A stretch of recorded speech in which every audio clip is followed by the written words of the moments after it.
Austria could become number 1 in the world in spiritual tourism. Österreich könnte Nummer 1 sein in der Welt in geistlichen Tourismus.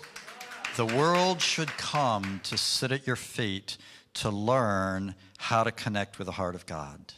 Die Welt sollte kommen, zu euren Füßen sitzen, um von euch zu lernen, wie man mit dem Herzen Gottes in Verbindung kommt.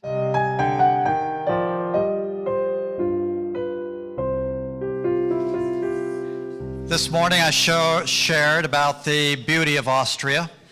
Heute Morgen habe ich über die Schönheit Österreichs gelehrt. But as wonderful as it is, you fell a little bit short of the best of what God intended. Aber habe auch erwähnt, dass ihr noch nicht alles erreicht habt, was Gott für euch vorgesehen hat. And the question is, how can you take that strength and leverage it to even greater strength? Und die Frage ist, wie könnt ihr diese Stärke, die ihr schon habt, einsetzen, um noch größere Stärke zu erreichen? Allow me to share a story of ministry in a large church about 20 years ago.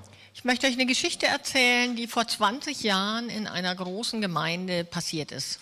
The pastor of this church was very organized.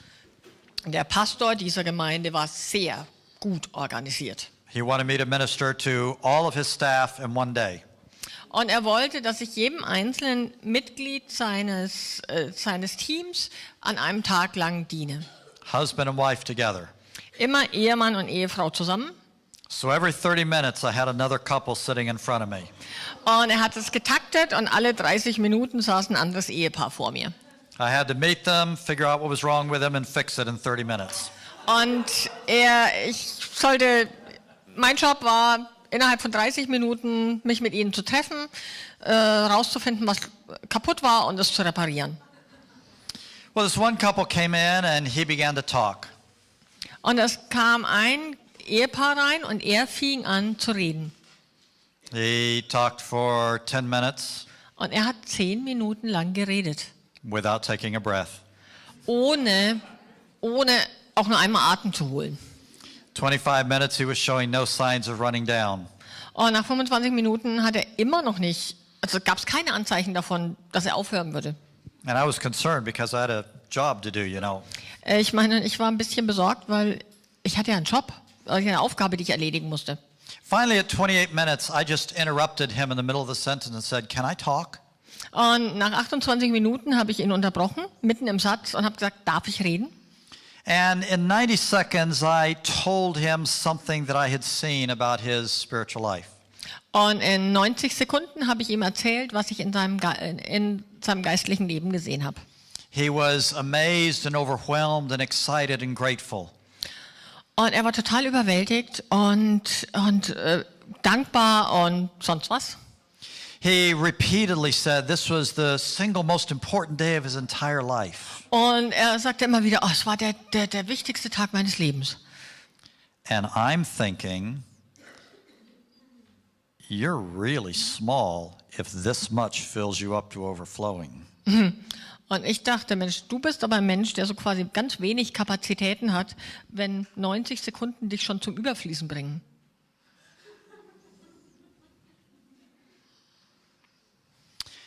I want to introduce you to the principle of fulfillment.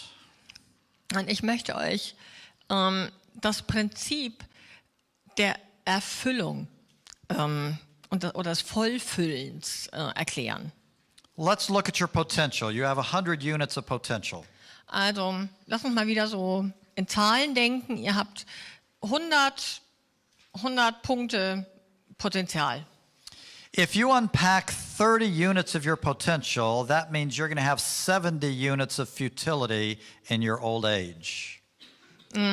Das heißt, wenn ihr in eurem Leben 30% oder 30 Punkte Potenzial entfaltet, dann habt ihr 70% Nutzlosigkeit übrig. And futility is a tragedy, in my opinion. Und Nutzlosigkeit ist eine Tragödie, meiner Ansicht nach. God has given us so much potential, and He expects us to use it. Weil Gott hat uns so viel Potenzial gegeben und er erwartet von uns, dass wir es gebrauchen. But often we have to be responsible for unpacking ourselves because there's no one else to do it for us.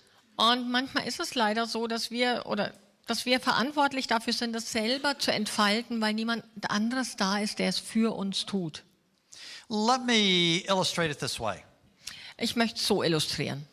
Suppose your father and your mother are musical geniuses.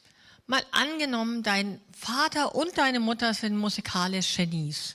And you're born with musical ability in you. Und du selber hast auch ein Talent für Musik. But a week after you're born, your parents die in a terrible car accident. Aber eine Woche nachdem du geboren wirst, sterben deine Eltern in einem schrecklichen Autounfall. You are adopted into a very loving family. Und du wirst in eine total liebevolle Familie aufgenommen. They care for you, spirit, soul, and body. Und die kümmern sich um dich, Körper, Geist und Seele. You get a good education, Du kriegst eine gute Ausbildung, go to the university, du kommst in die Uni get a great job and have a good career. und kriegst einen guten Job, hast eine gute Karriere. You marry, have children and grandchildren, a home and holidays. Und du heiratest und du hast Kinder und Enkelkinder, du hast ein Zuhause und hast schöne Urlaube. But even though everything is good in your life, something is wrong, something is gnawing at you inside. Und obwohl alles ziemlich gut ist, ist irgendwas falsch, irgendwas so knabbert an dir. And until you can discover that musical ability and unpack it, you will not experience fulfillment. Und wenn du nicht diese Gabe der Musik entdeckst und entfaltest, wirst du nicht die volle Erfüllung erleben. You can experience a tremendous amount of joy in life if your circumstances are good without experiencing fulfillment. Man kann eine Menge Freude im Leben haben, ohne tiefe Erfüllung, wenn die Umstände passen, ohne dass man tiefe Erfüllung erlebt. And this is somewhat the picture of Austria as I see it as an outsider. Und so nehme ich Österreich als jemand wahr, der das von außen betrachtet. You have beauty, Ihr habt unheimlich viel Schönheit. you have peace, Ihr habt Frieden, you have joy, ihr habt Freude, you have wealth, ihr habt Reichtum, you have community. ihr habt Gemeinschaft. It's a wonderful thing. Das ist wunderbar. I enjoy visiting Austria. Ich genieße es, in Österreich zu sein. But God has designed you to have more than that. Aber Gottes Absichten mit euch gehen weit darüber hinaus. God has designed you to cause your spirit to lead, not your soul. Weil Gott hat euch geschaffen, dass euer Geist die Führung übernimmt, nicht die Seele. Now, how can you as individual Austrians move toward that objective of a large spirit? Und wie könnt ihr als jeder einzelne Österreicher euch dahin bewegen, dass euer Geist sozusagen größer wird?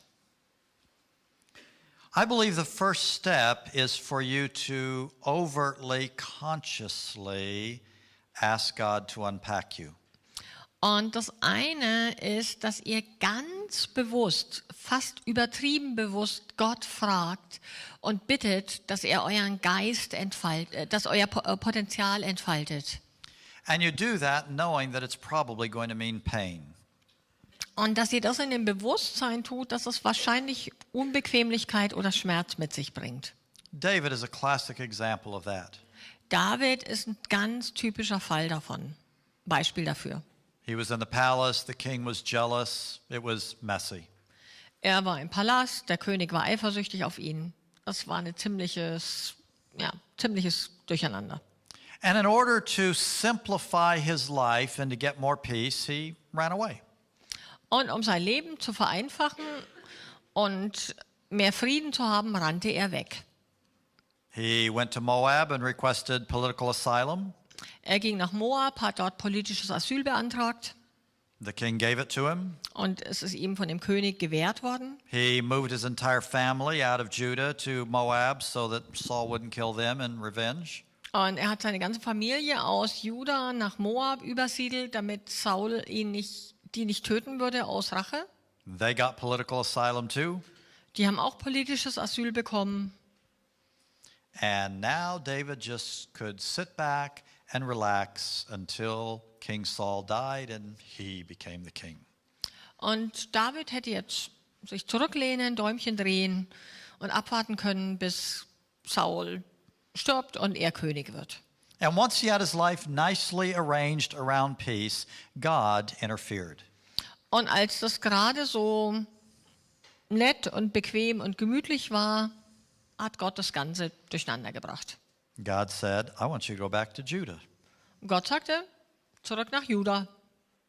A very dangerous place for David to be. Also ein ziemlich gefährlicher Ort. You see, God was much more interested in David's fulfillment than his peace. Wisst ihr, Gott hatte viel mehr Interesse daran, dass David Erfüllung erlebt, als dass es ihm bequem und gut und friedlich geht. God was very willing to sacrifice a lot of his peace in order to grow him in areas he didn't want to grow. Und Gott war bereit, ihn zu zwingen, Frieden zu opfern, damit er ihn wachsen lassen konnte in Bereichen, wo der gar nicht unbedingt wachsen wollte. You do the same to your children. Ihr macht das mit euren Kindern ja auch. You forcibly send the little darlings to school. Ihr zwingt diese kleinen, netten, lieben Menschen in die Schule zu gehen. And a lot of your little darlings are absolutely sure that school is a painful, unnecessary activity. Und viele von diesen netten, kleinen, lieblichen Kindern sind der Ansicht, dass Schule eine überflüssige und schmerzhafte Angelegenheit ist. And you don't care. Und es ist euch schnurzpiepwurscht. Well, you care a little bit, but you care more that they grow up with some skills. Also, ich meine, es ist euch nicht ganz egal, aber es ist euch wichtiger, dass sie mit Fähigkeiten aufwachsen und dass sie was dazulernen. God agreed that he had called David to be king. Und für Gott stand fest, er hatte David berufen, König zu sein. David was excited about his calling to be king. Und David war begeistert von dieser Berufung, König zu sein. But even though he was called to be king, he wasn't big enough to be king. Und obwohl David berufen war, König zu sein, hatte er noch nicht die Größe, dieses Amt auszufüllen. He didn't have the relationship with God that he needed to be the king of Israel. Er hatte nicht die Art Beziehung mit Gott, die er gebraucht hat oder hätte, um König von Israel zu sein. So God robbed him of peace in order to give him fulfillment instead. Also hat ihm Gott Frieden geraubt, um ihm Erfüllung und Sinn zu geben. He left Moab and he moved into a private place in the forest of Hereth. Und er verließ Moab und ging in so einen verborgenen Ort in der Wildnis von Horeb. Well, the private place didn't stay private. Pretty soon he had men coming to him to follow him. Und so richtig geheim blieb dieser Ort nicht. Es kamen bald eine Menge Männer, die sich ihm anschlossen. His situation was getting a little bit safer because he had men around him, a little more dangerous because he's visible now. Und es war so, dass es zum einen ein Stück sicherer wurde, weil er ein paar Leute um sich herum hatte. Zum anderen gefährlicher, weil er viel sichtbarer war. He heard that the city of Keilah was under attack and Saul wasn't doing anything about it. Und er hat mitbekommen, dass die Stadt Keilah angegriffen wurde und dass Saul nichts tat, um sie zu verteidigen. So he went and he rescued them. Und dann ging er hin und hat die gerettet. The city of Keilah was grateful and said, "Move in, live here." Und Keilah, die waren dankbar und haben gesagt, Mensch, komm doch hierher und lass dich hier nieder. So he and his men did. Und dann haben seine Männer und er sich dort niedergelassen. And Saul found out about it. Und Saul hat es herausgefunden And Saul came to kill him. und kam, um ihn zu töten. And David had an absolute panic attack. Und David hatte einen ziemlich großen Panikattacke. He called his priests to come to find out from God what was going to happen. Und er hat Priester gerufen, damit sie herausfinden konnten für ihn, was geschehen würde. And God says, yes, he's coming. Und Gott sagte, ja, Saul kommt. And God said, yes, the people of Keilah are ungrateful and they will betray you. Und er sagte, die Leute von Kila die sind undankbar, die werden dich ausliefern, And verraten. David and his men fled from the city in panic. Und dann sind David und seine Leute aus dieser Stadt abgehauen in Panik. And God smiled, Gott hat gelächelt. said, one lesson down, Ja, what? one lesson done. Und Gott sagte, klasse, eine Lektion gelernt. Now let's get the next one ready. Wunderbar, jetzt kommt die nächste. The next one, there wasn't 3 days warning. Und bei den nächsten gab es keine Vorwarnung. David almost got caught. Also David ist fast erwischt worden. Saul is going this way down one side of the mountain, and David's going the other way on the other side. Also Saul ging diese Seite vom Berg lang und David die andere. And he escaped again, but barely. Also und er ist so gerade noch davon gekommen. Second lesson down. Und zweite Lektion gelernt. The third time, you know the story, David got trapped inside a cave. Und das dritte Mal diese bekannte Geschichte, David war in einer Höhle und ist dort sozusagen in einer Falle gesessen. Do you see the pattern? Each time God is squeezing him closer and closer.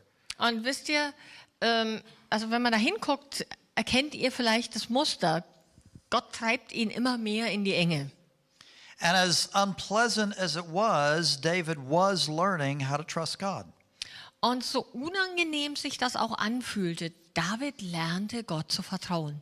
Now you read the Psalms about that period, and he also cried buckets of tears. Und ich meine, wenn ihr die Psalmen liest, die er in dieser Zeit geschrieben hat, das ist so eine Mischung. Er vertraute Gott und er heulte eimerweise Tränen. But he learned. Aber er hat was gelernt. And the fourth episode, he was the aggressor. In der vierten Lektion war er derjenige, der aktiv wurde.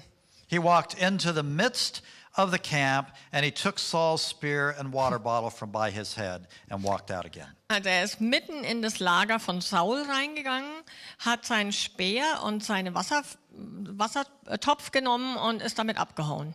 And from that time on, he had the courage to serve as a double agent. Und danach hat er den Mut gehabt, als Doppelagent zu arbeiten. While Saul was trying to kill him, he was killing Philistines. Und also Saul hat versucht, ihn umzubringen und umgekehrt hat David gleichzeitig die Philister umgebracht. He pretended to serve the Philistine king when in reality he was killing Philistines every week. Also er hat vorgegeben, dem Philisterkönig zu dienen und hat aber in Realität jede Woche Philister umgebracht. God had to grow his level of tolerance for fear. Und Gott musste sozusagen bei David das anheben, die Kapazität mit Angst umzugehen. He needed much more courage than he had. Um seinen Auftrag zu erfüllen, brauchte er mehr Mut, als er zu Beginn hatte. It wasn't enough for him to be called to be king. He had to have the courage to do some difficult things as king. Also es reichte nicht nur aus, dass er die Berufung hatte, König zu sein. Er musste auch in den Mut hineinwachsen, um die Dinge tun zu können, die er als König tun sollte. Let me introduce to you a difficult term. Ich möchte euch einen relativ schwierigen Begriff erklären. Productive pain. Produktiver Schmerz. We like to think that all pain is unproductive. Wir glauben immer, dass aller Schmerz nutzlos ist. That all pain needs to be gotten rid of as quickly as possible. Und dass wir jede Art von Schmerz und Unbequemlichkeit so schnell wie möglich loswerden wollen. And pain that comes from the devil's hand is usually unproductive.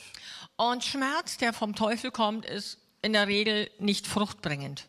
Pain that comes from the hand of God can be highly productive. Und Schmerz, den Gott uns zufügt, kann sehr, sehr fruchtbringend sein. And when we invite God to unpack us, he is almost invariably going to bring productive pain into your life. Und wenn wir Gott erlauben und ihn sogar einladen, dass er unser Potenzial entfaltet, dann lässt sich das kaum vermeiden oder wird fast immer so geschehen, dass Gott produktiven Schmerz in unser Leben bringt. And on the other side of that pain, you will be a bigger person than you are now. Und wenn ihr durch den Schmerz hindurchgegangen seid, dann werdet ihr als Persönlichkeit gewachsen sein und größer sein, als ihr es jetzt seid und stärker. The pursuit of peace and beauty and comfort and joy in Austria is a wonderful thing. Es ist wunderbar, dass ihr hier in Österreich so eine Sehnsucht habt und danach strebt, Schönheit und Bequemlichkeit und Gemeinschaft zu haben. Well, it's wonderful unless it keeps you small. Es ist absolut wunderbar, außer wenn es dich zu klein hält. And the God of comfort will devour the nation by keeping you small. Und wenn es quasi ein Götze wird, die Bequemlichkeit, wird er eure Nation vernichten, indem er euch klein hält. So I would invite you to begin your journey as Austrians by saying, God, I'm willing to receive pain from your hand, not from the enemy, but from yours. Und deswegen würde ich euch ermutigen, als Österreicher euren Weg zu eurer Erfüllung zu beginnen, indem ihr sagt, Gott, ich bin bereit, dass es mich auch was kosten darf, dass es auch wehtun darf. Und ich nehme das aus deiner Hand, nicht aus der Hand des Teufels. God knows exactly how he has designed you. Gott weiß ganz genau, wie er euch geschaffen und gestaltet hat. And he knows what it takes to move you to that level of fulfillment. Und er weiß, welche Schritte nötig sind, damit ihr zu dieser Ebene von Erfüllung kommt. Now, after that big picture prayer of inviting God to unpack you, I have 3 other suggestions. Also das ist quasi das große türöffnende Gebet. Und wenn ihr da durch seid, habe ich noch ein paar weitere Vorschläge. First of all, I invite you to pursue the beauty of holiness. Ich möchte euch einladen, dass ihr euch ausstreckt nach der Schönheit von Heiligkeit. Now we need to explore that term a little bit. Ich möchte es noch ein bisschen genauer anschauen. One of the great uses of that was by Jehoshaphat. Dieser Ausdruck wird von Jehoshaphat gebraucht. In 2 Chronicles chapter 20, verse 21. In 2. Chronik 20, Vers 21. When the king had consulted with the people, he appointed singers unto the Lord, that they should praise the beauty of holiness as they went out before the army. Und er beriet sich mit dem Volk und er bestellte Sänger für den Herrn, dass sie in heiligen Schmuck Loblieder singen. Im Englischen steht da, dass sie die Schönheit seiner Heiligkeit besingen und vor den Kriegsleuten herziehen würden. The beauty of holiness is not a term I grew up with. Also in meinem Vokabular, als ich aufwuchs, gab es diesen Ausdruck, die Schönheit der Heiligkeit gar nicht. I didn't like holiness when I was a kid. Als Kind war ich nicht so richtig scharf auf Heiligkeit. Holiness was a club that people used to beat me over the head because I wasn't. Weil die anderen Leute Heiligkeit wie so ein Prügel benutzt haben, um mir damit eins überzubraten, wenn ich gerade mal nicht so heilig war. I understood that it was desirable, but it sure didn't come across as beautiful. Also ich wusste, dass ich danach ausstrecken sollte, aber ich fand es definitiv nicht schön. And I've learned over the years that God has designed different facets of holiness for different people.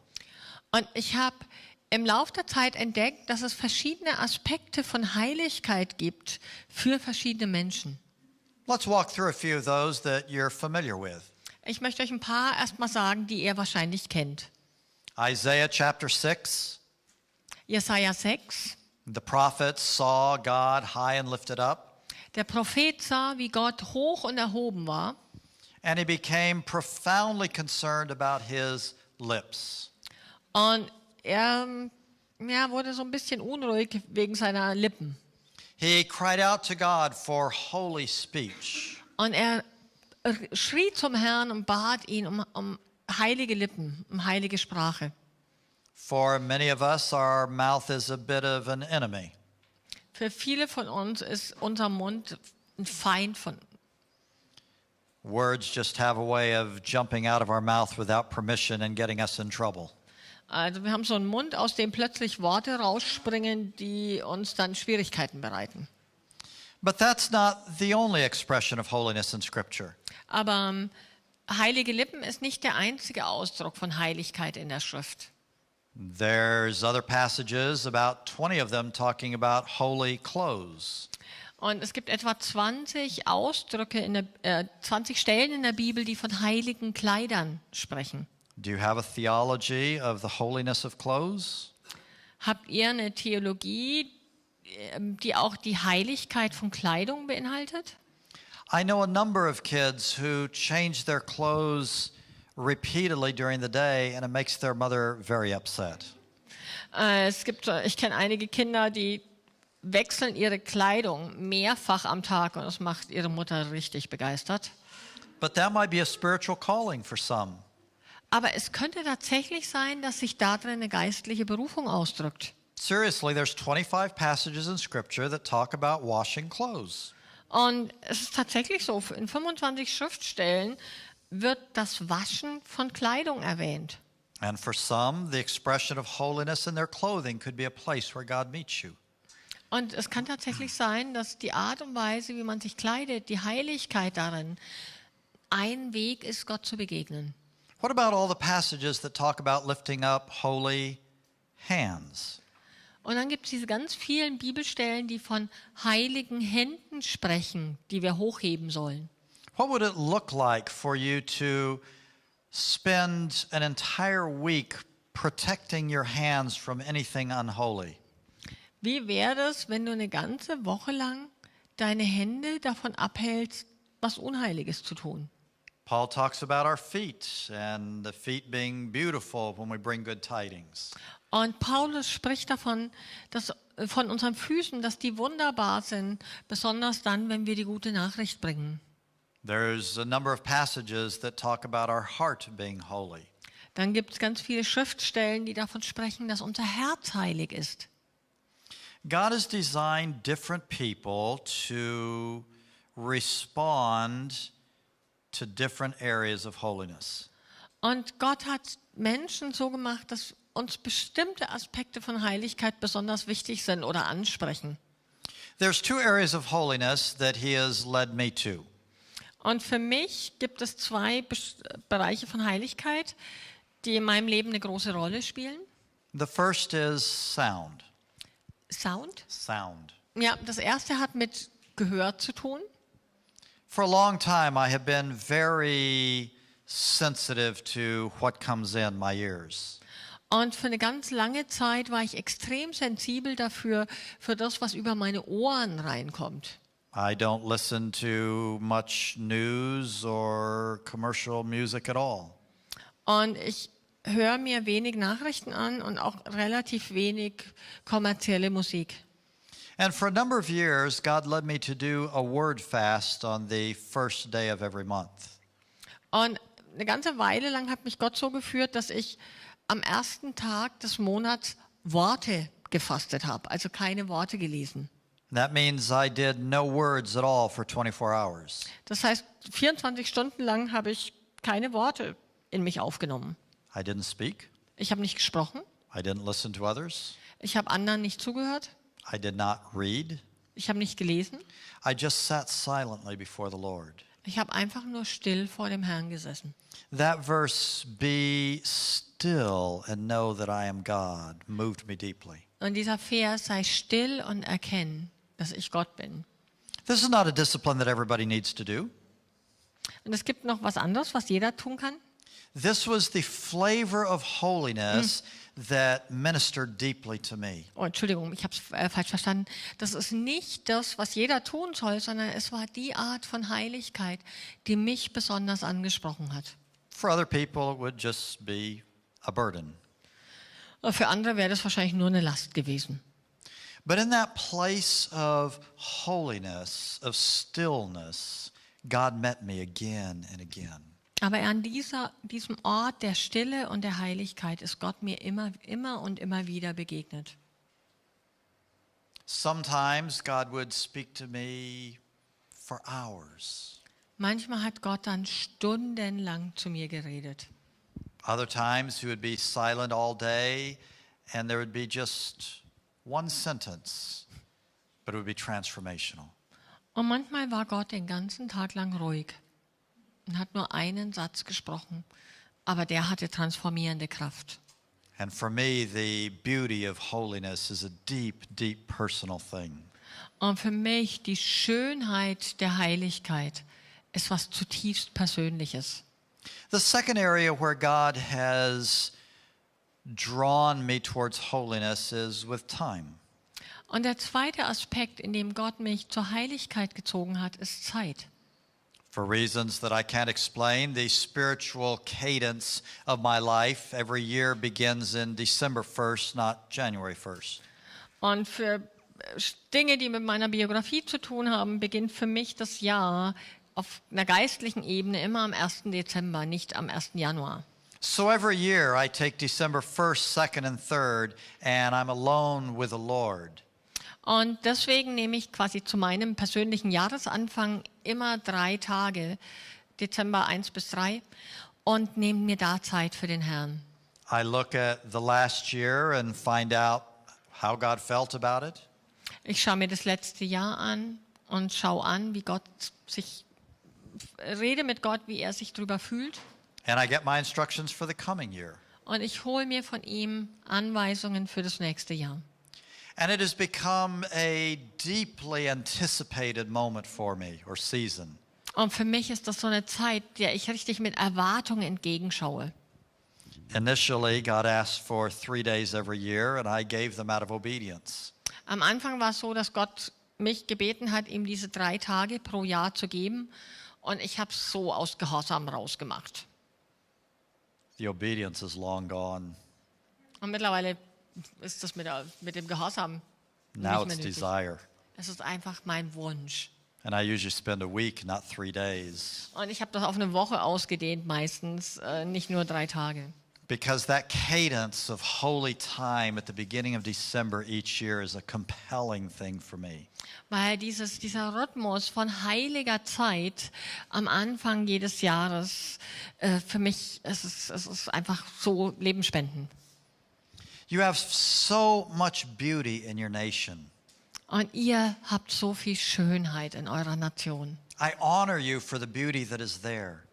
Und ich ehre euch für die Schönheit, die ihr habt.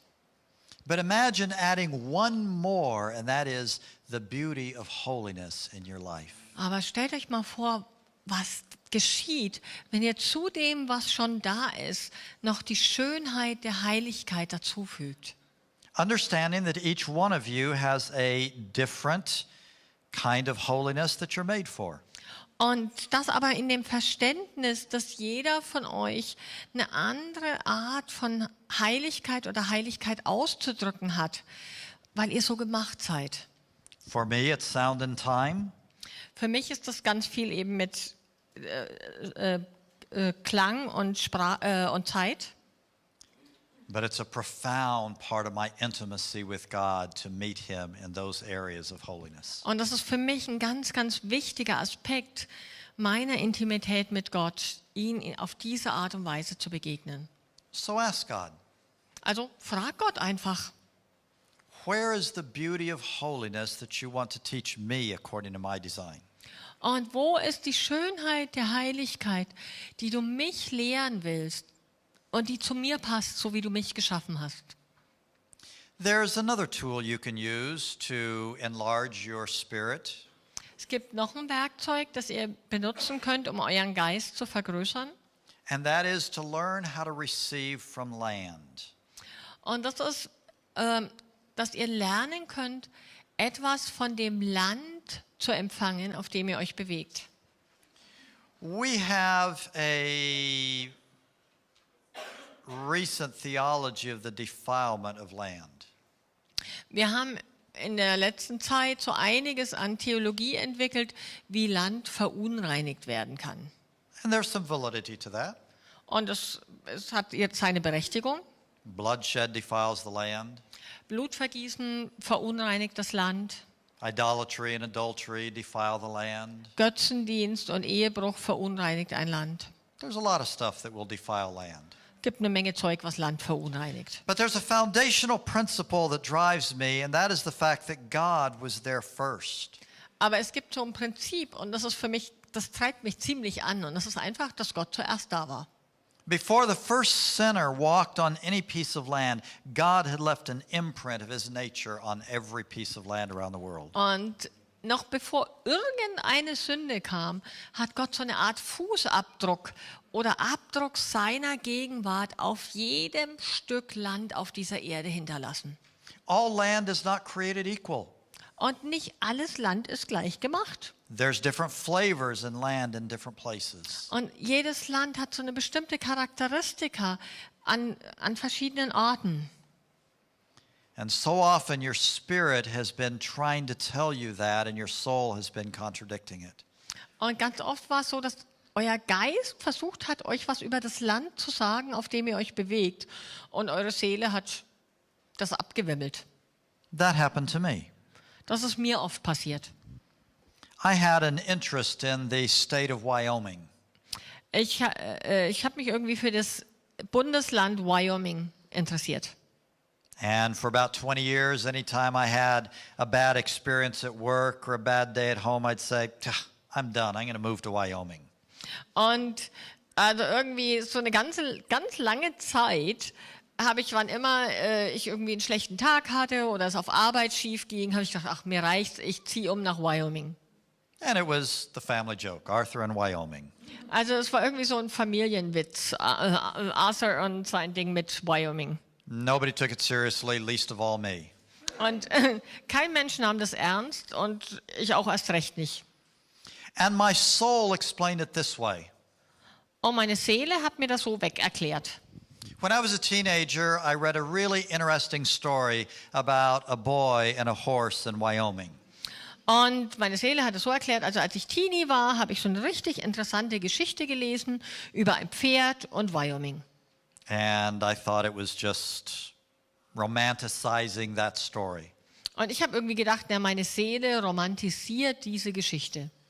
And so for years I joked about it and never went because it costs time and money to go there. Und so eine ganze Weile lang habe ich irgendwie Witze drüber gemacht. Ich bin da nie hin, weil es hätte ja Zeit und Geld gekostet, dorthin zu gehen. Eventually, one day I got an invitation to do a business consultation in Nebraska. Und irgendwann mal habe ich eine Einladung gekriegt, ein Unternehmen zu beraten in Nebraska. That's part of what I do is consultation with businesses. Und das ist ein Teil meines Berufs. Ich berate Unternehmen. This business was a farm. Und es war eine Farm. It's the first time and the last time I ever consulted about a farm business. Und das war das erste und letzte Mal, dass ich jemals eine Farm beraten habe. Not really at the center of my competence. Es ist nicht so ganz so meine Kernkompetenz. But he wanted to pay me to come, so I decided, okay, I'll come.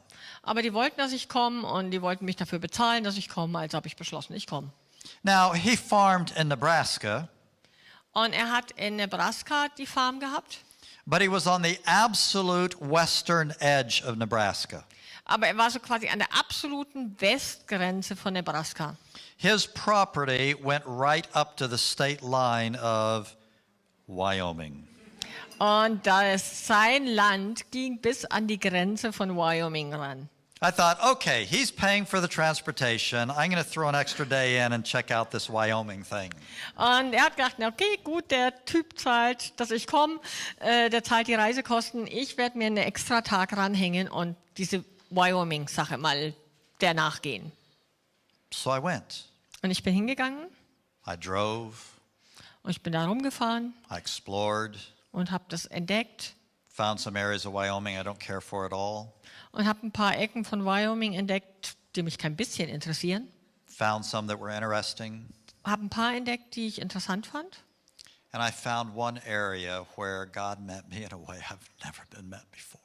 Und es gab ein Gebiet dort, da ist mir Gott auf eine Art und Weise begegnet, wie ich noch nie eine Begegnung erlebt habe. And I've gone back to that land from time to time. Und ich bin immer mal wieder dahin gegangen. God doesn't speak to me there. Gott redet dort nicht zu mir. There's no revelation. Es gibt keine Offenbarung. I don't get any visions. Ich kriege keine Visionen. He's just there. Er ist einfach nur da. And I go and I sit alone in the presence of God and am transformed. Und ich gehe dahin und ich sitze da in der Gegenwart Gottes und ich bin verändert, verwandelt. Austria, your nation is a treasure chest of spiritual dynamics in the land. Also Österreich, euer Land ist eine geistliche Schatztruhe von Dingen, die auf dem Land liegen. On Tuesday, I was driving from Vienna to Salzburg along the A1 Autobahn. Also am Dienstag bin ich auf der A1 von Wien nach Salzburg gefahren. It was a relaxed, casual, drifting kind of day. Und es war so ein entspannter, so vor sich dahin plätschender Tag. It was the day after I arrived and jet lag was sitting right next to me in the car. Es war der Tag, nachdem ich angekommen war und die Zeitverschiebungsmüdigkeit, die saß direkt neben mir im Auto. Conversation drifted back and forth, but it wasn't deep. Und es gab so ein bisschen Gespräch, aber es war okay. Unbeknownst to me, there's a patch of land on that Autobahn about 20 kilometers before and after the city of Linz. Und was ich nicht wusste, ist, dass ungefähr 20 Kilometer also vor und nach Linz es so ein bestimmter Autobahnabschnitt gibt. All of a sudden, there was a spirit of revelation that was on me. Und plötzlich war ein Geist von Offenbarung auf mir. We stopped the car and I got my computer from the back so I could open my Bible programs. Und wir haben es angehalten und ich habe meinen Laptop rausgeholt, damit ich meine Bibelprogramme öffnen kann. And for the next half an hour, God was revealing things to me that I had never asked him about. Und die nächste halbe Stunde hat mir Gott Dinge offenbart, über die ich ihn noch nicht mal gefragt hatte. Do you realize the hardest things to learn are the things that you don't know? Wisst ihr, das Schwierigste zu lernen sind die Dinge, von denen man noch nicht mal weiß, dass man sie nicht weiß. When you don't know, you can look for the answers. Wenn du weißt, dass du was nicht weißt, dann gehst du los und suchst nach der Antwort. But when you don't even know the concept exists, you're not looking for it. Aber wenn du noch nicht mal weißt, dass es da ein Konzept gibt, das existiert, dann kannst du noch nicht mal dich auf die Suche machen. And the only way that revelation can come is from the hand of God. Und die einzige Art und Weise, wie Offenbarung kommen kann, ist direkt von der Hand Gottes. And I wonder what it would be like to go to a bread and breakfast there in that community and to spend a week in that spirit of revelation.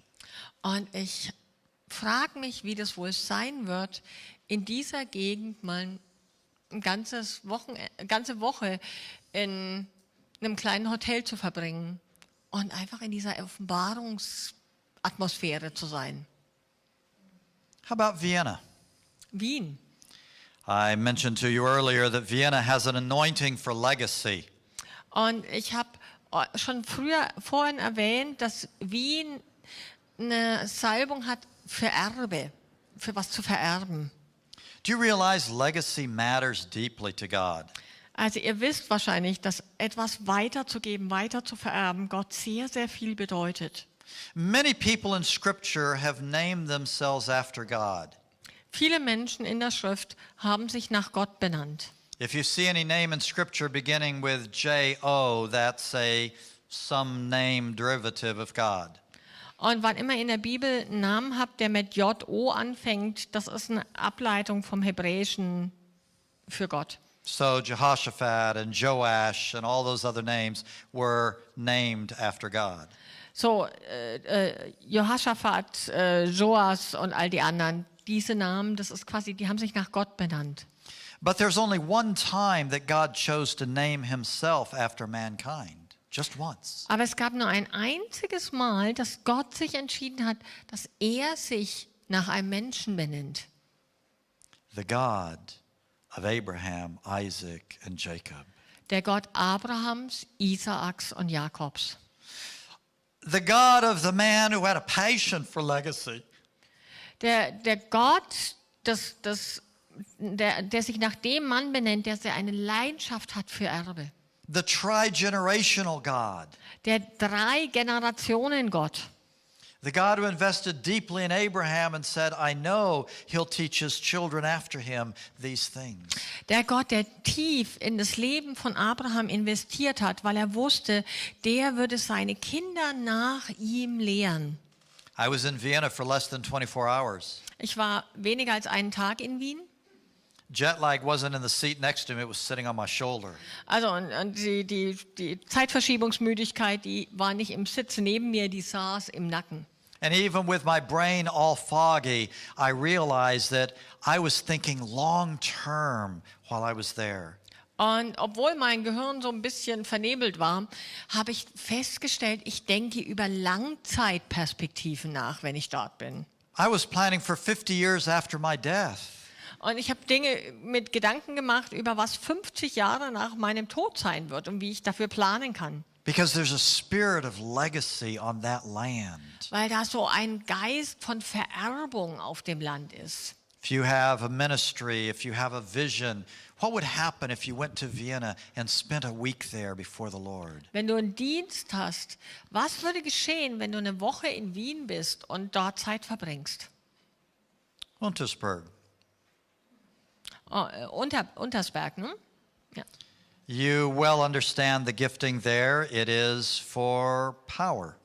Und die Kraft, die auf diesem Berg liegt, ist eine Gabe von Kraft. Hitler established his eagle's nest where he could see and receive power from that mountain. Hitler hat dort das Adlersnest aufgebaut, um Kraft von diesem Berg zu ziehen. And we look at it as a dark place, a demonic place, a place that needs to be cleansed. Und wir schauen den Berg an als einen dunklen Ort, als einen dämonischen Ort, als einen, der Reinigung braucht. And I would agree that could use a little cleansing, a little more. Ich stimme damit überein, das könnte schon noch ein bisschen Putzen brauchen. But beyond the cleansing, to realize God was there first before there ever was a demon there, and there's a heritage there. Aber mal abgesehen von der Reinigung, es ist ganz klar, Gott war da zuerst, bevor irgendeine Verunreinigung oder Dämonen da waren. Many teams have gone to the top of the mountain to do warfare. Und viele Teams sind oben auf die Bergspitze gegangen, um dort geistlichen Kampf zu machen. What would happen if you had a meeting there to listen to God about national size vision? Und stellt euch einfach nur mal vor, was würde geschehen, wenn ihr dort oben ein Treffen macht, um Gott zu bitten, euch eine Vision für eure Nation zu geben. What about Salzburg? Oder Salzburg. Salzburg is a place where God expresses himself in the festivals. Salzburg ist ein Ort, wo Gott sich selber zeigt, auch in den Festivals, die es dort gibt. Every year they have the Everyman Festival. Jedes Jahr gibt es die Jedermann-Festspiele. It's the gospel. Und es ist einfach Evangelium. And the non-believers come Und die Ungläubigen kommen by the thousands every year. Zu Tausenden. It's famous for Sound of Music. Oder Sound of Music. And there's a whole lot of gospel truth in that play and that movie as well. Und da ist auch ganz viel Evangelium in diesem Stück. What would happen if you sought to package a fresh expression of God in that city in the context of a festival? Wie wäre es, wenn ihr an diesem Ort einen neuen Ausdruck von Gott in Form eines Festivals zum Leben und zur Geburt bringt? Let me give you one more. Noch eins. Today, music is the most common tool for entering into intimacy with God. Heute ist es so, dass für die meisten Menschen Musik der üblichste oder gebräuchlichste Zugang ist, um in die Gegenwart Gottes zu kommen. If we have our favorite music CD, we can transition from the natural into the spiritual realm. Wenn wir unsere Lieblings-CD haben, dann können wir ganz leicht vom Natürlichen ins Geistliche gehen. The ugly truth is there's a lot of people that go to church for the worship, not for the sermon. Und das Unangenehme an dieser Tatsache ist, dass ganz viele Leute nur wegen der Anbetung in die Gemeinde kommen, nicht wegen der Predigt. They need a little help getting out of the natural into the spiritual, and the group worship does it. Und sie brauchen ein bisschen so einen Anschubser, um vom Natürlichen ins Geistliche zu kommen, und die Musikgruppe sorgt dafür. And that's legitimate. Und das ist okay. David was the one that introduced musical worship, and the largest book of the Bible is about musical worship. Und David war derjenige, der Musik und Anbetung so als erster zusammenbrachte, und das längste Buch der Bibel geht um Musik und Anbetung. So musical worship is legitimate, So Anbetung mit Musik ist legitim, but it's not the only resource. aber es ist nicht die einzige Möglichkeit. As a matter of fact, musical worship came in thousands of years after the beginning of human history.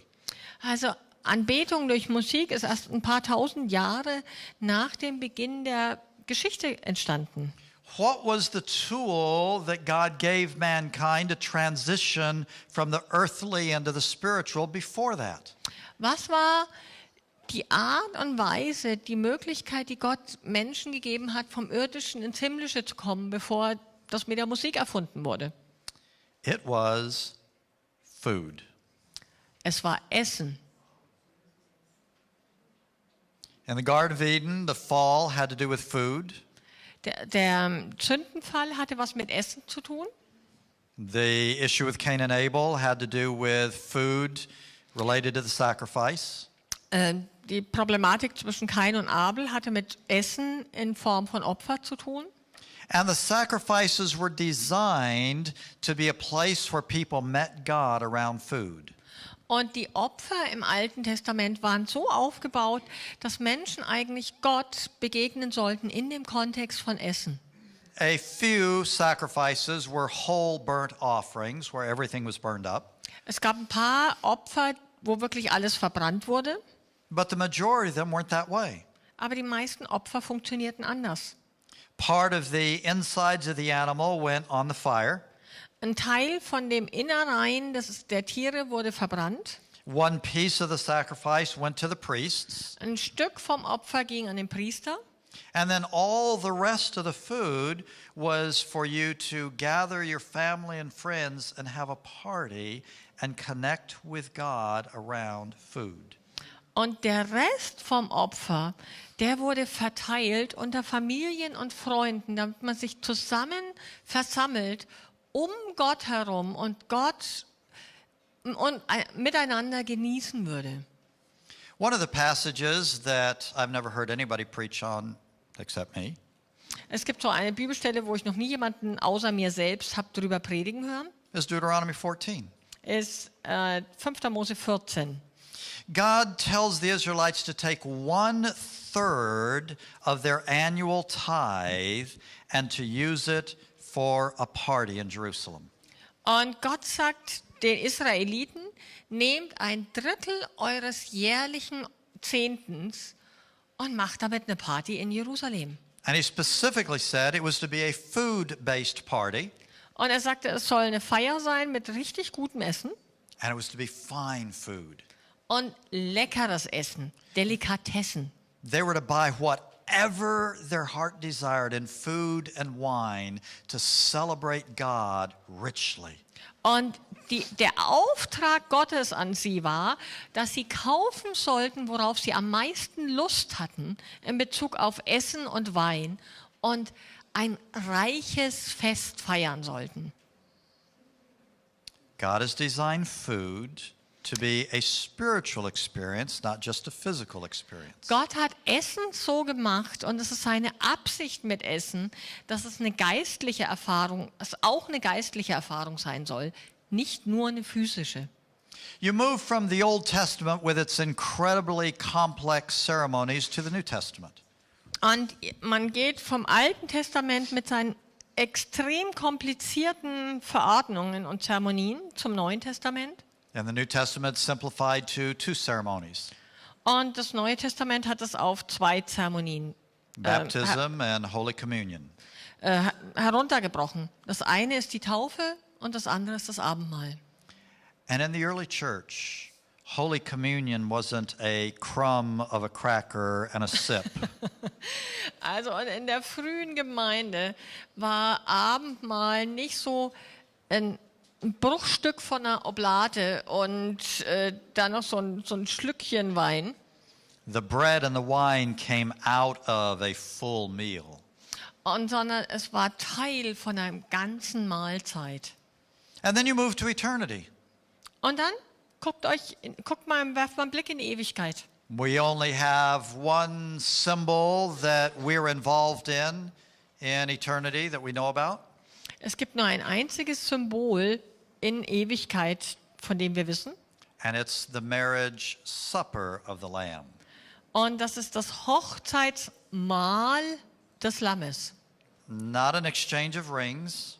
Also kein Ringtausch. Not God the Father performing a ceremony. Und auch nicht Gott, der als Brautvater eine Zeremonie feiert. God uses food as the centerpiece of ultimate intimacy between man and God. Sondern Gott benutzt Essen als Ausdruck von Intimität zwischen ihm und Menschen. This is an area that we need to recapture. Und das ist ein Bereich, den wir wieder entdecken können. We have a variety of ways of eating for our body. Und auch wieder erobern müssen. Es gibt eine Vielzahl von Wegen, wie wir unseren Körper nähern. Some people eat for gluttony, some people eat health food. Manche Leute, die sind fresssüchtig, andere essen gesundes Essen. The Italians know how to eat for their soul. Und die Italiener wissen, wie man für die Seele isst. You gather around the table and it's there that you form community and you do family and you have relationship. Und man trifft sich um einen Tisch und dort baut man Gemeinschaft auf, man baut Beziehung auf. Das ist wunderbar. But what would happen if we were to rediscover God's original plan for food being the on-ramp for intimacy with God? Aber nur mal so vorgestellt, was würde denn geschehen, wenn wir Gottes ursprünglichen Plan wiederentdecken, dass Essen eigentlich wie so eine Brücke in seine Gegenwart ist? Let's go back to the church at Laodicea. Lass uns mal zurückgehen zur Gemeinde in Laodicea. They were soulish, Die waren ziemlich seelisch drauf. and the king wanted them to be spiritual. Und der Herr, der König, wollte dass sie geistlich werden. And you know the passage. Und ihr kennt diese Bibelstelle. Behold, I stand at the door and knock. Siehe, ich stehe vor der Tür und klopfe an. If you open the door, I'll come in. Wenn du die Tür öffnest, komme ich rein. And when I come in, Und wenn we're ich going to eat together. Und wenn ich reinkomme, werden wir zusammen essen. I was doing some research about Austria and different cities. Und ich habe ein bisschen geforscht über Österreich und verschiedene Städte. And the website told me about a city called Graz. Und das Internet hat mich zu einer Stadt namens Graz One of the geführt. oldest cities in Europe. Eine der ältesten Städte in Europa. It is famous for its restaurants. Sehr berühmt für seine Restaurants. It's described as the culinary capital of Europe for many centuries. Und es wird beschrieben als kulinarische Hauptstadt Europas für mehrere Jahrhunderte. And what I hear is a piece of land where we can redeem our ability to find intimacy through food. Und was ich da lese, sagt mir, dort ist ein Stück Land, das die Fähigkeit hat, das uns helfen kann, unsere Essen als Weg der Intimität mit Gott zu nutzen. Land is one of your greatest assets in Austria. Land ist einer eurer größten Schätze in Österreich. It's not just a beautiful resource. Es ist nicht nur ein schöner Schatz, It is a spiritually charged resource. sondern es ist auch ein Schatz, der quasi geistlich richtig geladen ist. And I would encourage you to grow your spirit through experiencing the spiritual treasures of your land. Und ich würde euch ermutigen, euren Geist zum Wachsen zu kriegen, indem ihr die geistlichen Schätze in eurem Land nutzt und entdeckt. Now there's one more tool that I'd like to share with you. Und als letztes, es gibt noch ein Werkzeug, das ich mit euch teilen will. And I'd like to ask a good friend of mine to come and tell a story of her experience. Und ich möchte jemanden bitten, eine gute Freundin, eine Geschichte aus ihrer Erfahrung zu erzählen. Irmgard is a musician who had a wonderful father. Irmgard ist eine Musikerin, die einen wunderbaren Vater hatte. He knew that she was made for music, but didn't know exactly where. Er wusste, dass sie geschaffen war für Musik, aber wusste nicht genau in welchem Bereich.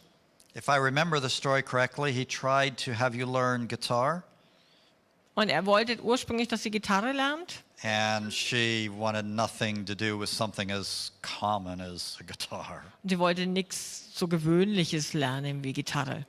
So he took her into a music store and said, "What's your instrument?" Und er nahm sie mit in den Musikladen und sagte, was ist dein Instrument? And today she elegantly plays the zither for worship. Und heute spielt sie Zither in der Anbetung. Sometime back, God gave her some instructions in terms of praying for Austria. Und vor einer Weile gab ihr Gott Anleitungen für, wie sie für Österreich beten kann. And I'm going to let you tell the story in German, and she will translate into English. Vor circa 10 Jahren bin ich nach Wien gefahren, um dort 3 Frauen zu treffen. Wir wollten gemeinsam für 4 Tage Gott suchen und für Österreich und für Wien beten. 10 years ago, I met with 3 other people, and our goal was to spend a few days seeking God and praying for Vienna. Und es waren 2 Frauen aus Deutschland und 2 And it Österreicherinnen. was 2 women from Austria and 2 women from Germany. Und als ich meinen Koffer packte, fragte ich Gott, was ich mitnehmen sollte. And when I packed my suitcase, I asked God what I should bring along. Und es kam mir in den Sinn, ich soll Augensalbe mitbringen. And God told me to bring eye cream, medical eye cream. So, ich habe das getan, ohne zu wissen, was das jetzt soll. I packed it, although I didn't really understand why. Und irgendwann in den 4 Tagen, als wir beteten, habe ich eine der Frauen von Deutschland über Österreich beten gehört, irgendwas von Laodicea und von Augensalbe. And when we were praying, I heard one of the German ladies pray for Austria, and she prayed about Laodicea, and it's mentioned that you should buy eye cream. Ointment, yeah. Und dann ist mir wieder eingefallen, ich habe doch Augensalbe mitgebracht. And so I remembered that I had brought ointment, eye cream for Und the ich habe eyes. überlegt, was ich jetzt mache. And so I was thinking, what would I do now? Und ich habe einfach in meiner kindlichen Naivität und in meinem einfachen Glauben, ich habe damals die Bibel noch nicht in diesem Maß verstanden, And I didn't really know what to do, but just like a child, I didn't understand the Bible and so well at that time. So I just did what seemed logical to me. und ich habe die Umrisse Österreichs gezeichnet und einfach die Augencreme da jetzt drüber And so geschmiert. I just drew up the lines of Austria, the outline of the geographical outline, and I put the ointment around it. Thank you. A prophetic act Das war ein prophetischer Akt, done out of obedience without understanding. der einfach aus Gehorsam geschah, ohne Verständnis. I'd like to explore with you a demonic strategy that is so strong in nations like Austria. Und ich möchte mit euch nochmal eine dämonische Strategie angucken, die sehr stark ist in Nationen wie Österreich. It is called the Mesmerizing Spirit. Und das ist so ein Geist von Verführung und von Irreführung. This demon is designed to keep you from seeing what you need to see. Und dieser Dämon versucht, euch davon abzuhalten, dass ihr seht, was ihr seht. It will cause good people to look bad and bad people to look good. Und der führt dazu, dass man Gutes für schlecht hält, gute Menschen für schlecht hält und schlechte Menschen für gut. And this demon gets its legal right to deceive you when you choose not to see what you could see. Und der Dämon kriegt das Recht, dich in die Irre zu führen, daher, wenn man sich weigert, das zu sehen, was man tatsächlich sieht. Let's walk it through in a cultural way. Und lass uns das mal in Bezug auf Kultur angucken. Most nations have entertainers and athletes that are unholy. Die meisten Nationen haben Unterhaltungskünstler und Athleten, die nicht in Heiligkeit leben. And everybody kind of sort of knows they're unholy, but they're good athletes and fun entertainers. Und die meisten Leute wissen, dass sie unheilig sind, aber sie sind ja tolle Athleten und tolle Entertainer. And so we choose to look away from what clearly could be seen because it's inconvenient to see it. Und so, weil es unbequem ist, wirklich hinzugucken, entscheiden wir uns, das nicht genauer anzuschauen. We do the same in the church. Und wir machen das Gleiche in der Gemeinde. You have a pastor who just has a silver tongue. Und man macht das Gleiche in der Gemeinde. Man hat einen Pastor, der hat so eine tolle Sprache. And people kind of know that he has an abusive style of leadership. Und die Leute wissen irgendwie schon, dass er eine Art hat, Macht zu missbrauchen. That he has a serious anger problem on Monday through Saturday. Und dass er so von Montag bis Samstag ein echtes Problem mit Ärger hat. But because he's so good on Sunday, we choose not to look at what could be seen. Aber weil er sonntags so gut ist, entscheiden wir uns, dass wir nicht sehen wollen, was wir eigentlich sehen. And the mother kind of knows something's not right with her husband and her daughter. Und die Mutter weiß, irgendwas stimmt nicht zwischen dem Mann und ihrer Tochter. But she really doesn't want to know because then that just creates this big old mess, so she looks the other way. Aber sie will nicht wirklich wissen, was los ist, weil dann wäre das Chaos los. And whenever we choose to look away and not see a truth that we could see, we are giving the enemy permission to deceive us somewhere else. Und wann immer wir, da wo wir eigentlich was sehen können, uns abwenden und uns entscheiden, nicht zu sehen, nicht sehen zu wollen, geben wir dem Feind Recht, uns zu verführen. And behind the peace-loving facade of Austria with all of its wonderful community is a whole lot of dysfunctional communities. Und hinter der friedlichen, wunderbaren, schönen Fassade Österreichs ist auch eine Menge von Dysfunktionalität. So many people have chosen not to see what they could see just so they could keep peace in the community.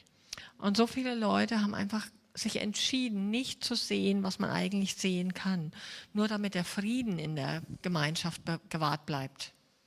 And I'd like to invite you to embark on one of the most transformational exercises you can ever do in Austria. Und deswegen möchte ich euch einladen, euch auf eine der absolut verwandelndsten Wege oder geistlichen Übungen einzulassen, die ihr überhaupt in Österreich tun könnt. You don't know where you're deceived. Ihr habt keine Ahnung, wo ihr selbst in die Irre geführt seid. That's the nature of deception. Das ist ja das Problem mit Irreführung. The people at Laodicea were so sure that they were okay, they didn't know they were blind. Die Leute in Laodicea, die waren sich so sicher, dass eigentlich alles in Ordnung ist, dass sie gar nicht gemerkt haben, wo sie blind sind. And I would encourage you to take 6 months for this exercise. Ich würde euch ermutigen, 6 Monate euch Zeit zu nehmen für diese Übung Every morning and every evening, pray this prayer. und einfach jeden Morgen und jeden Abend dieses eine Gebet zu beten. Ask God to shine His light where He wants to shine it. Bitte Gott, sein Licht dahin leuchten zu lassen, wohin er es leuchten lassen will. And to hold it there as long as He has to Und es dort so lang zu halten, force you to see what He wants you to see. bis er dich sozusagen so weit hat, fast zwingt, dass du sehen kannst, was zu sehen ist. I have story after story after story of unbelievable transformation when we invite God to put the ointment on our eyes so we can see. Und es gibt Geschichte nach Geschichte nach Geschichte, was für eine tiefe Veränderung geschieht, wenn wir Gott bitten, dass er uns die Augensalbe gibt, damit wir sehen können, was er sieht. 6 months. 6 Monate. God may show you some things about you. Es kann sein, dass Gott dir Dinge über dich selbst zeigt. He might show you some things about your neighbor. Es kann sein, dass dir Gott was zeigt über deine Nachbarschaft oder Umgebung. He might show you something beautiful. He might show you something tragic. Es kann sein, dass Gott dir was sehr Schönes zeigt oder was sehr Tragisches. But if you will spend 6 months inviting God to invade your blindness, it will change your life. Aber wenn du 6 Monate damit verbringst, Gott einzuladen, deine Blindheit, die sozusagen eine Invasion zu starten in deine Blindheit hinein, dann wird es dein Leben verändern. And it will move your spirit into a completely different level of intimacy with God. Und das wird deinen Geist auf eine ganz, ganz andere Ebene von Intimität mit Gott bringen. Now let me talk about why intimacy with your spirit is so important. Und ich möchte euch nochmal erzählen, warum Intimität mit eurem Geist so wichtig ist. It is intimacy with God and our spirit that leads to power.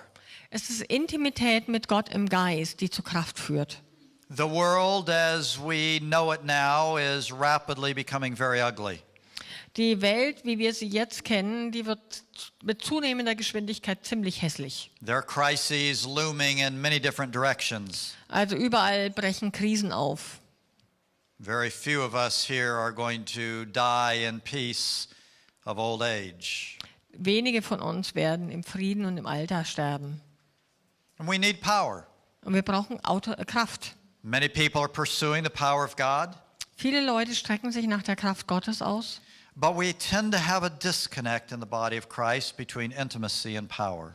Aber wir haben die Intimität und die Kraft quasi auseinandergeschnitten im Leib Christi. There are many movements that are pursuing intimacy with God, but they seem to be disconnected from the culture.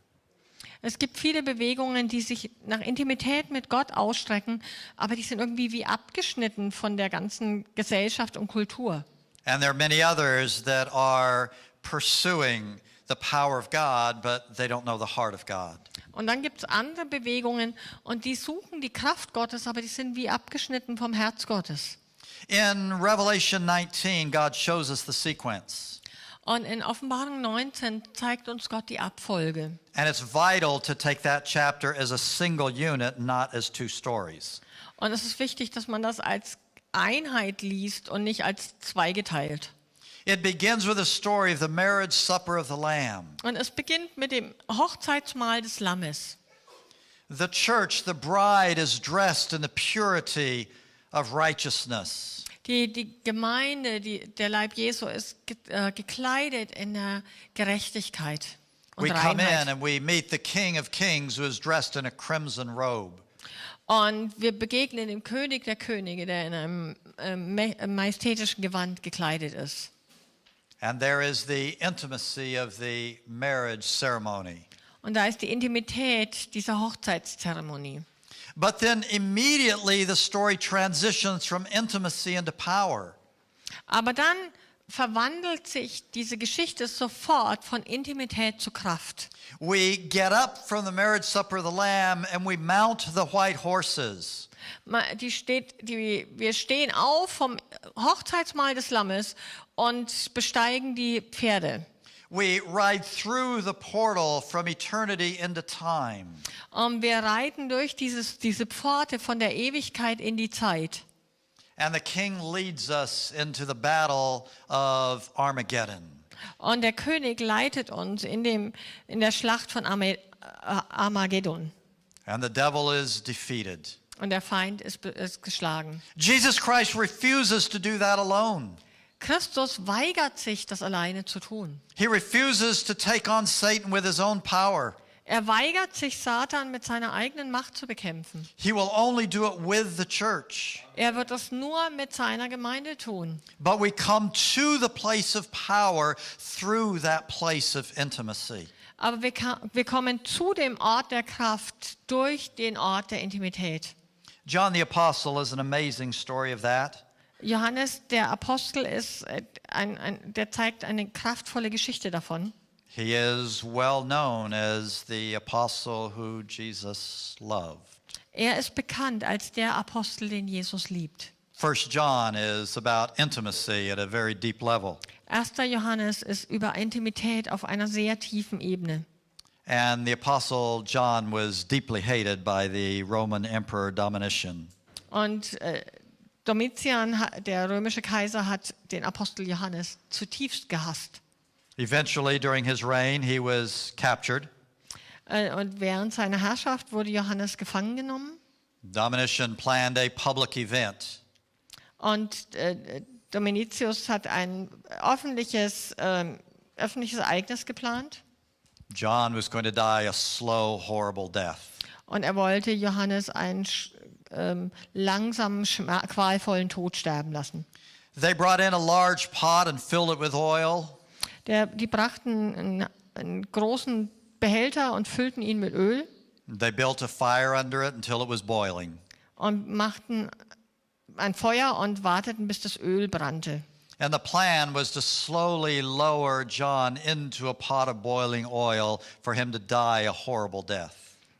Und der Plan war, dass man Johannes langsam in diesen Topf von brennendem Öl brodelndem Öl absinken lassen würde und ihn wirklich so einen qualvollen Tod sterben lassen würde.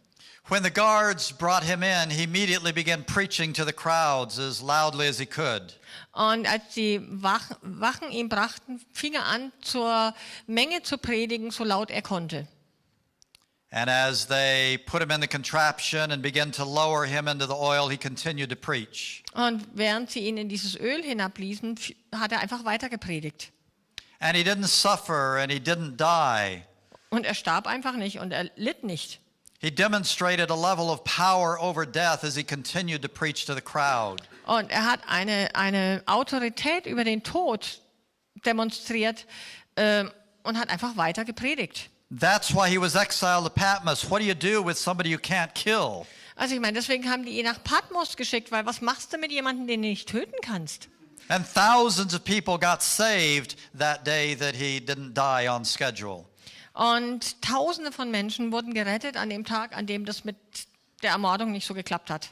And he is a living illustration of intimacy leading to power, the proper sequence. Und er ist jemand, der auf eine tiefe Art und Weise demonstriert, wie Intimität zu Macht und Vollmacht führt.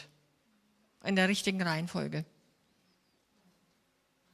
Men and women, I believe in your destiny. Ihr Männer und Frauen, ich glaube an eure Bestimmung. I believe that you are made to bring spirit, soul and body together in right alignment. Ich glaube, dass ihr dazu geschaffen und berufen seid, Körper, Seele und Geist zusammenzubringen und zwar in der richtigen Ordnung. That's why I come twice a year in May and September to Austria to teach on the human spirit. Und deswegen komme ich zweimal im Jahr, im Mai und im September nach Österreich, um über den menschlichen Geist zu lehren. Austria is the nation of the soul. Österreich ist die Nation der Seele. You gave psychology to the world and it's a very precious gift. Ihr habt der Welt die Psychologie geschenkt und das ist eine kostbare Gabe. Billions have found relief and healing through understanding the human soul and the principles of psychology. Millionen haben Erleichterung und Heilung erfahren, indem sie die menschliche Seele verstanden haben und Psychologie. But as good as the soul is, the spirit is more important. Aber so gut die Seele ist, der Geist ist noch wichtiger. And I come to add this treasure to the treasures that you already have. Und ich komme, um euch diesen Schatz zu dem Schatz hinzuzufügen, den ihr bereits habt. I come because I believe in your birthright and your heritage. Ich komme zu euch, weil ich an euer Erbe glaube und an euer Geburtsrecht. I come because I believe you were made for intimacy, not just peace and joy. Und ich komme, weil ich glaube, dass ihr für echte Intimität geschaffen seid, nicht nur für Frieden und Freude. And I pray that there are Austrians in this group Und ich bete, dass es Österreicher in dieser Gruppe gibt, who will risk being alone, die riskieren, allein oder isoliert zu sein, who will risk being strange, die riskieren, komisch zu sein, who will risk being alienated from your community. die es auch riskieren, auch ein Stück isoliert und abgetrennt zu sein von eurer Gemeinschaft. If you choose to run hard after God in ways that your friends can't embrace. Wenn ihr euch entscheidet, richtig Gott hinterher zu jagen, auf eine Art und Weise, die eure Freunde noch nicht verstehen können. In the marketplace, In der Geschäftswelt you are number one in the world in soul relationships. seid ihr die Nummer 1 in der Welt in gesunden Beziehungen. In the church, In der Gemeinde, it's dead. das ist nicht so der Hit. But the potential is there Aber das Potenzial ist da, for Austria to become number one in the world in spiritual intimacy. und ihr habt das Potenzial, Nummer 1 in der Welt zu sein in geistlicher Intimität. Singapore is number one in the world in medical tourism. Singapur ist Nummer 1 im Bereich medizinischer Tourismus. Austria could become number one in the world in spiritual tourism. Und Österreich könnte Nummer 1 sein in der Welt in geistlichen Tourismus. The world should come to sit at your feet to learn how to connect with the heart of God. Die Welt sollte kommen und zu euren Füßen sitzen, um von euch zu lernen, wie man mit dem Herzen Gottes in Verbindung kommt. But first you have to possess your birthright Aber zuerst müsst ihr euer Geburtsrecht, euer Erbe besitzen, to embrace intimacy ahead of joy and peace. dass ihr der Intimität nachjagt, noch vor dem Frieden und vor der Freude.